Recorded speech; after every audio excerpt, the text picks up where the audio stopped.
Ya, kalau masyarakat membeli rumah melalui lembaga keuangan syariah, maka ada dua akad yang biasa digunakan. Yang pertama adalah akad murabahah lil amir bisyira, yaitu akad bank membeli rumah kepada developer ya, atau kepada supplier, kemudian menjual kembali kepada nasabah dengan harga cicil, ya, di mana bank wajib menyebutkan berapa harga pokok dia membeli kepada supplier atau kepada developer, kemudian berapa dia mengambil margin atau keuntungan kepada nasabah dalam jangka waktu tertentu. Itu yang pertama. Kemudian yang kedua, nasabah juga bisa membeli KPR syariah kepada lembaga keuangan syariah dengan akad musyarakah mutanaqisah, MMQ, sering dikenal dengan istilah akad MMQ, yaitu nasabah bersyirkah dengan lembaga keuangan syariah untuk membeli objek rumah kepada developer.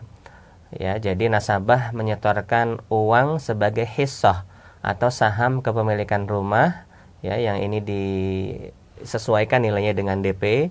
Kemudian lembaga keuangan syariah menyetorkan modal untuk pembelian rumah senilai sisanya, di mana saham kepemilikan lembaga keuangan syariah secara angsur atau secara sedikit demi sedikit akan dibeli kembali oleh nasabah, sehingga lambat laun rumah tersebut secara utuh menjadi milik nasabah.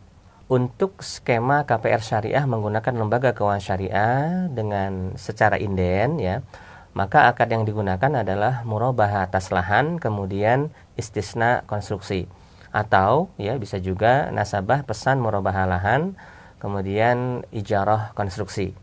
Ya, di beberapa lembaga keuangan syariah menamakan akad-akad tersebut memang berbeda-beda. Ada yang menyebutnya dengan murabahah bundling, ada yang menyebutnya dengan akad istisna, ada yang menyebutnya dengan murabahah paket, ya. Jadi murabahah atas lahan, kemudian juga menggunakan skema istisna konstruksi atau ijarah konstruksi.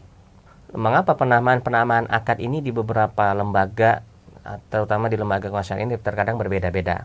Ya, ini tergantung kebutuhan atau mungkin daya jual, ya, untuk penamaan sebuah akad di lembaga keuangan syariah.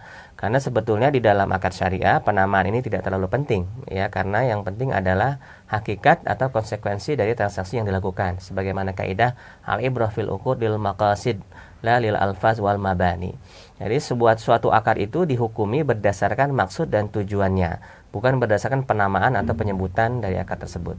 Nah, itulah kenapa di sebagian kalangan ada yang mempermasalahkan pengharaman akad istisna. Pernah dengar mungkin, ya. Jadi dipecah menjadi murabahah lahan dan ijarah konstruksi. Padahal secara praktek sama. Iya, enggak, secara proses sama. Hanya sekedar penamaannya saja.